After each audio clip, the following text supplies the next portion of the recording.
Hello, everyone. My name is Karina, and with me I have Juby and Sia. And today we'll be talking about quality education, which is our theme for the month of November.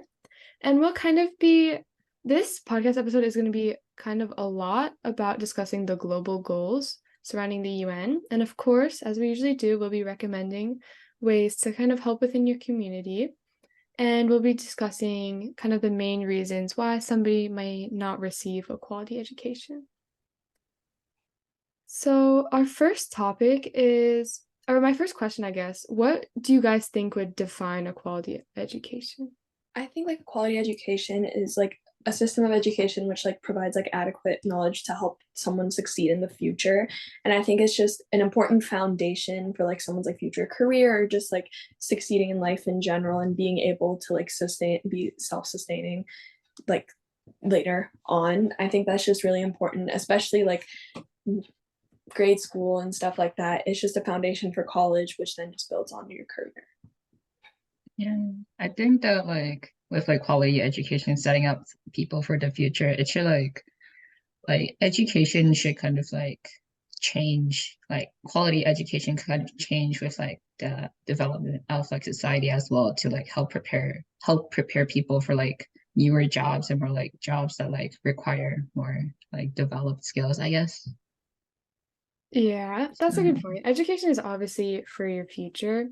I feel like, at least kind of where I live, everybody questions, like, oh, in math, why are we learning this? We can't use this for our future. But I feel like there's so many topics that are important to know, even if they're not like applicable like directly to real life. I still think they can be beneficial in your future. Like I like even if like I'm taking a physics class, I may not major in physics, but I still can use that in my daily life, or even like it maybe just be part of something I want to do in the future. I think a lot of times the classes that you mentioned, for example, like physics, should maybe a high level math class, they may not be directly applicable, but they have a good foundation for something that you may be wanting to do in the future. Like, for example, if you want to like pursue a career in per se biology, maybe you're not looking at physics as the most important class, but maybe like the higher level math class you're taking is helping you understand some of those other concepts. So there's a lot of overlap in between subjects and topics. And I think it's really helpful and important to just understand all of that and make the most out of the education that you're being provided in order to help like your future success. I also think that like with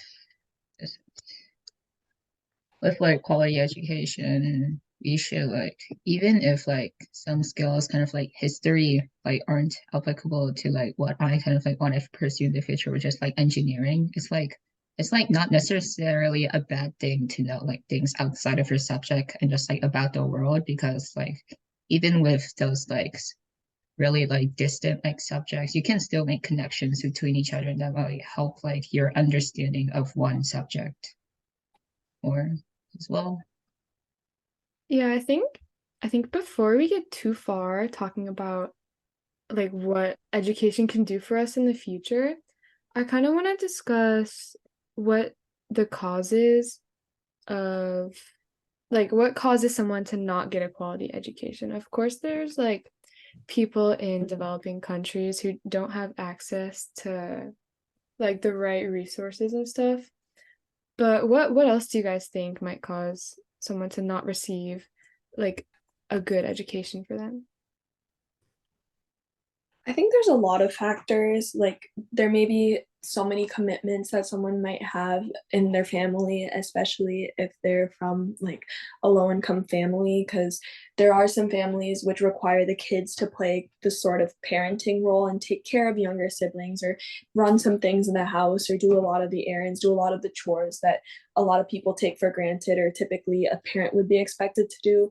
But I think everyone's situation at home is different and that really directly impacts their education, especially at a younger age. I also think that like it kind of like heavily depends on like the area or like the region the person lives in, especially like different countries as well, because like different countries have different education systems and like different regulations. So like one country might like heavily like enforce like a person like requiring like a primary education or like education up to like a certain like age level. Like some countries might like barely have one and like it might be like might be like in some like developing countries where the education system might just be like very like bare it's like skeletal basically. So it's like you all kind of like educating is kind of like an option or like a privilege that some people have basically. Yeah, I think it's not even education in like certain regions, but even in like if you were to push it down to smaller areas, like there are like poverty areas where like Sia was talking about, education kind of isn't their priority because they need to make money for their families. So that's also a really big problem because if somebody's not getting an education, then it's kind of hard for them to escape their poverty state, right? If they're just working all the time, then they're making money right now, but it won't help them in the future. So I think, as we were saying before, education is important for the future and kind of to get out of, if they're in poverty, kind of just to get out of a cycle of poverty. I think another big factor is also just like where kind of going back to where you live, but more of like the community itself or like the situation in the community. Because a lot of the times when education does get lost or doesn't have as much importance or value are during places of war or when like this situation around is very unsafe and no one really knows what's going to happen. And I think that really like feeds into how much education a student is able to get or how willing they are to go out of their way or go out of their house to receive that education. Because for example, in a time of war, students would not want to even leave their homes because they don't feel safe and don't feel comfortable, and for the right reason. But I think that's just something that really does play a big role into how much education they are receiving. Yeah, and kind of to go off of that, I know uh there's definitely a problem with not just quality education, but like equality education, like sometimes in some areas, men may have more right to get education than females, and females may, right, like may feel like they belong in like the domestic sphere, which that's also a problem. And it's kind of hard to get rid of because that is kind of the beliefs, like, for example, in that area or region, which may cause kind of a lack of education for a big majority of the population.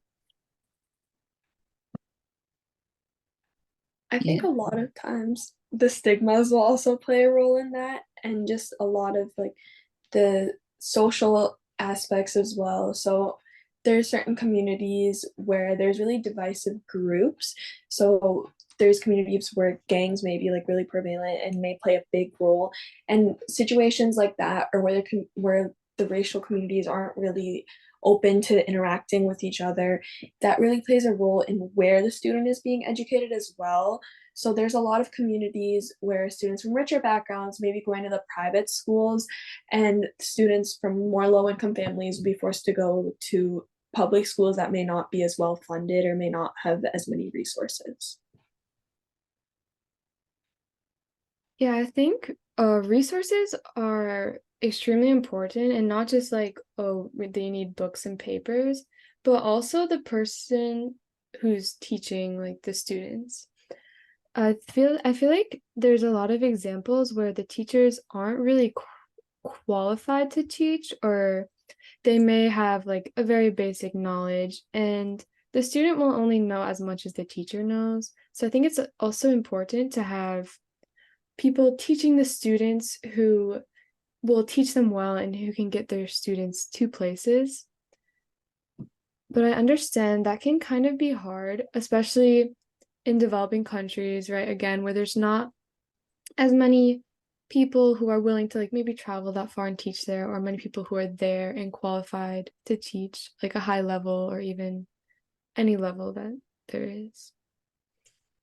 I think qualification is important, but sometimes, especially in communities where students may just not be engaged in like learning and things like that, I think it's more of the quality of what the teacher is teaching. So not necessarily how much the teacher knows about the subject, but how interactive and how fun they make that.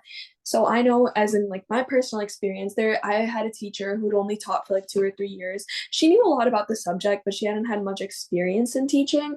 but I would say that was probably one of the best classes ever. We had so many hands-on experiences.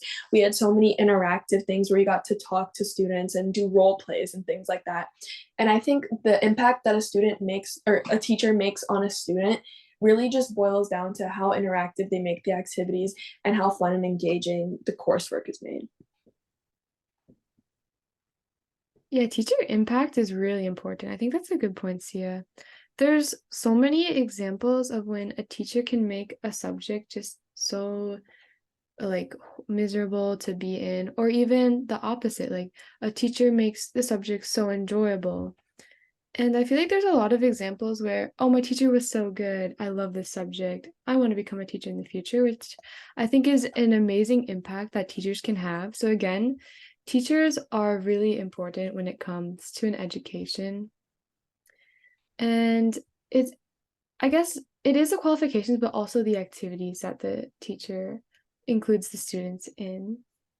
Like, I was really just gonna say something about like how like the experiences teachers get also depends on like the type of like school they go to and like how the school manages things as well. Because like if a teacher wants to teach one way, but like the school like kind of opposes it, they kind of have to like fight the school on that, and that sometimes causes issues to like the quality of the education as well.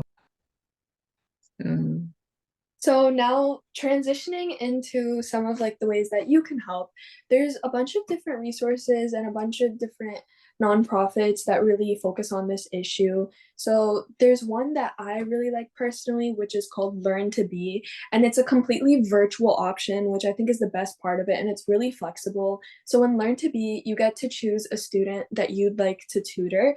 There's a bunch of different age ranges, but there's a lot of them that are younger or in high school, middle school. There's a bunch of options. So you get to pick a student who is interested in receiving help in a certain subject area that you think you'd be qualified to teach at a certain level. And you get to select times that work for both of you. You get schedules, you send out your schedule and they send out theirs. And then you can schedule weekly meetings or however often you'd be able to schedule the meetings and just meet with the student and help tutor them in the subject area that they need help with regarding school or if they just need some extra help. And it's a really amazing opportunity. You also get service hours for it, and there's some leadership committee opportunities later on in the year after you've been a tutor for a while. And I think it's just nice to be able to do something where you're flexible at your own time and your own schedule, especially when you're in high school. You have so much going on. And a lot of these hours that they have available are after school or after you come home because the people that you're tutoring are also students. So it's really nice that there's an option for something that you can do on school nights, but after school hours. Yeah, I think what Sia mentioned about everything being online, technology is so important now, especially if you're trying to help someone receive an education that's like really far, like if you're trying to help someone who doesn't have as many resources as you, technology is important as a way to kind of connect with them. And a way that I have experienced helping other people get an education is through something called the Aganza Center. It's through my school, but my school started it. They donated laptops to a center that's located all the way in Africa. And then they started a tutoring session for all the students in my school. Anybody can join, and basically you teach students, you Zoom call them, you Gmail meet them that are all the way in Africa, and you teach them how to use laptops because they've never seen them before. And you create all the lesson plans, but it's really easy because it's just the basics of how to use a computer. The only thing is, since they're all the way in Africa, timing may be a little bit of a problem, so I did have to wake up a little early, but it was extremely fun and an extremely accessible way to teach someone who you never would have thought you'd met before. I thought it was really cool meeting a whole classroom that was all the way across the world. And it's an amazing way to kind of spread an education and help others receive something that they may have never seen before. even with all of the technology that Karina and Sia mentioned, even tools, like even like the basic tools of just like regular books can also be like quite helpful because sometimes even technology might be a resource that most people are like not really available. But most people like don't have like availability. And so if you live in the Chicago area, there's an organization called Bernie's Book Banks. So it's like where you can like package donated children's books, and you can like send it to kids like who like are like less fortunate and don't have like a readily available like access to like books. So it's like a way to like provide children with like or like better education and just like improve like their lives, I guess, through books that they can actually own. Because like unlike library books where you have to return them, like books like of their own means they can always like come back to them, always look back on them. And like kind of like I feel like if you have a book of your own, you kind of like treasure it more because it's like your own thing. So like they will learn to like their own books and kind of like um kind of like motivate them to learn more, I guess. So if you live in the Chicagoland area, you can always like go there because anyone can go, and it always does come for surface hours. So yes. And there's another opportunity that I'd like to mention, kind of going back on like the books. There is something called um, Cradles to Crayons, and it's in a couple major cities. Like I know Chicago is one of them. I believe Pittsburgh is another one. But Cradles to Crayons focuses on helping students get an education, but also the other aspects that go into that, which is, for example, like security of like having, for example, good clothing and things like that, that would encourage them to go to school. Because as much as going to school is about learning and being able to learn these concepts that will help you in the future, being willing to go to school isn't just about the willingness to learn. A lot of times it's also about how you fit into that environment.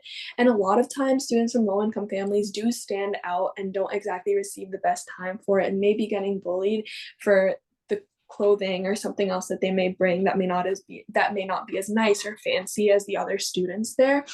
So I think it's really important to also focus on the aspects that encourage a student to get an education. So it's nice that they accept donations for not only school supplies, but also clothing and other aspects that a student will be valuing. And it's super simple. You just don't, they have certain donation drives and centers where you can just donate some of the stuff. There's a list of what they need. Depending on the city that you're nearby, but you can just donate those and they just get used to help these low income families. Yeah, honestly, I think donations for anything is really important. And I really like Sia's point about how a person needs motivation to have an education. Like she said, if somebody shows up to school in like raggy clothing and they're getting bullied for it, they're gonna have no motivation to go to school. And they won't even be focused at school, and education is not going to be the number one thing on their mind because not many people understand how education may impact them in the future. So donations for anything, honestly, can really help a person more than you think. So, like Sia mentioned, I'm sure there's many ways to donate other than the organization she mentioned. But yeah, donations are very important. And donations, especially regarding this cause, are pretty simple because a lot of times we have so many extra school supplies, especially when we were younger. I remember the school supplies list comes out every year and we want to buy the new colored pencils or we want to buy the new crayons, but we have the stack from last year. We have the used materials that we might have only used like 2 or 3 pages out of, which can definitely be reused. And it's really nice that you get the chance to give this to someone who you know will be able to use it to its full capacity and it won't just be thrown away after used once or twice. So it's really nice that these donations also aren't super expensive because donating notebooks, I know you can definitely get a notebook for like $1 or a little bit more than that, and they'll be really good quality and they'll mean a lot more than just the $1 that you took out from your pocket to give to someone. And now they'll be able to use that to support their education for maybe even the rest of the school year. Yeah, I think the reusable aspect is beneficial not only for donations, but kind of what Juby was talking about before with like books. As we mentioned, Bernie's Book Bank. books can be reused for anything, right? If you're in a family, you have one person using a book, maybe they got a notebook from a donation or an educational book, they can reuse that book and give it to a different family member or a friend that's also struggling and needs some extra education. So I think the reusable aspect towards like supplies or for an education is important and beneficial to anyone who's struggling to receive quality education. Building off the idea of books, I know that there are opportunities for things known as little free libraries, which is super simple. It's just the concept is basically you put in a book, you take a book, and then you just it's a concept also based off of a lot of honesty and trust that people actually follow through with this process. But the purpose of this is just to give people the opportunity to be able to expose to new things and just read different books. And it's really nice. And a lot of people have set little free libraries up throughout the community. I've seen it before. And if you don't have one, you can maybe consider starting one. Or just the idea of that, I think, is really cool and something that's really nice to explore. And it gives people a way to read new books without having to go out of their way to buy them, but also be able to keep them if they really like it and put in another book for someone else to read. Yeah, and honestly, you don't even have to like have an official little free library. You can always have like a community exchange of books, set up an event to exchange books with everyone.